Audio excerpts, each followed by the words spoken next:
this book is a really important answer to the charge that Brexit has made us less well off. It hasn't. It's given us freedom, it saves us money, it's making us more prosperous. And Steve's timing, and I'm here really to introduce Steve, Gully Foyle, as I know you like to call him, is perfect.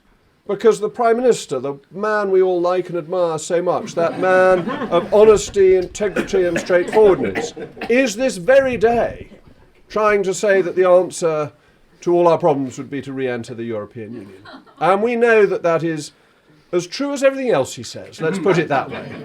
But this gives us the ammunition, the bullets that people can fire, that people like me who are going on a TV programme, which I'm doing in about 20 minutes, or I have to depart for it then, can look, yes, single market rules require a good legally sold in one member state to be sold in all member states. Microplastics. You suddenly have an answer on something that you need and you can broadcast immediately at your fingertips. I've already used this book several times.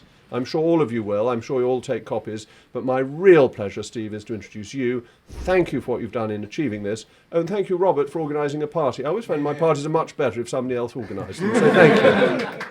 The book is a labour of love for me. It's something I never intended to be an author. It's something that happened naturally. I was fighting, as many of us do, on social media and arguing the case of why it was a good thing to leave the EU, and can you just give me one tangible benefit of Brexit? Like, yes, I can give you one, I can give you 10 if you want. And then 10 became 15, and then 15 became 30, and then 30 became 60, became 75. And once you've spent the time and the effort and the research to make sure that you know that you can defend everything that you're saying to people, I've always taken the position whenever someone argues with me professionally that I must be wrong, and then I need to build myself back to proving that I'm right.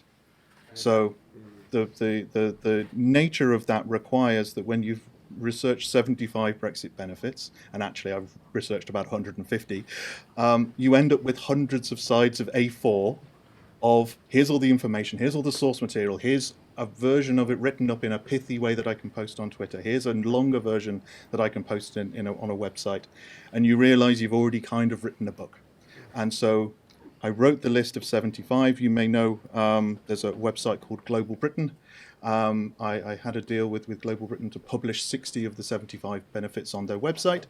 And I realised once I'd handed that text over, I just opened a new Word document, added 75 Brexit benefits as a title of a book, and just started writing. And it wasn't until 3 or 4 days later that I realised the implications of the actions that I'd taken, that I'd actually started writing a book, that I'd made a conscious decision that I was going to be an author. Now, that has not gone down very well in the Gully Foyle household. My other half, for her sins, is more on the other side of politics, and so is not appreciative of the fact that I spend any time talking about Brexit and doesn't like me doing so. I sometimes get okay, you can talk about politics for 5 minutes, and then I'm going to go back to doing what I want to do. You can have 5 minutes of me listening to you.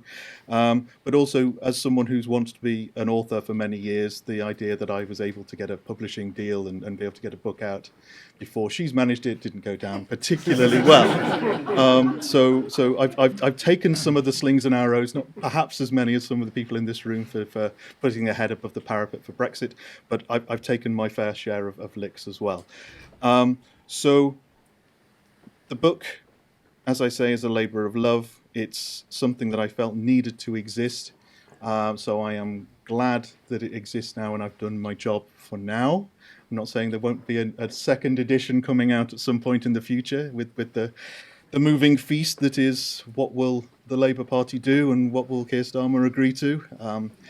Those of you who've got a copy of the book will see that there is an item at the front of the book which says all bets are off after the 17th of May 2025. I wrote this before then, and some of them may disappear, some of them may be removed. We shall see. So I think there is ample space there for an update. But for now, I can only ask that you enjoy the evening. I will come and speak to as many of you as I can. And I hope that the book delivers what, as Jacob so eloquently said, it's intended to be a reference. I item. It's meant to be something that will help you in those arguments. And the number of times I've had these arguments so just tell me something that's good. And unfortunately, the people that I reply to now don't like it when I say, well, here's 75. Yeah, but which one of the 75 would you mention?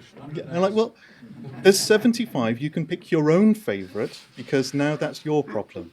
You need to argue against them, because I've done the hard work, and it is out there in the world. And one of my favourite pieces of UK legislation through this context of writing a book is the fact that anything you publish needs to be in the British Library.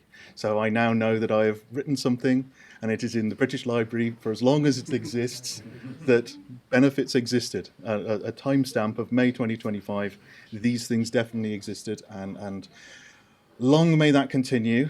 And now we need to work on taking advantage of the opportunities that come from Brexit, and make sure that just a little word to those in the political sphere. We need to make sure that we don't throw the baby out with the bathwater, and our fighting in between ourselves risks Labour coming into power again. So there are things that we do all agree on, of the independence and national sovereignty. Let us not fight over that, and not let that die on the battlefield of all of the other topics. But other than that, I'm going to have another drink, and I'm going to come and chat to all of you. So thank you very much for coming and taking your time out of your evening, and I will see you all over a glass of cider in the near future.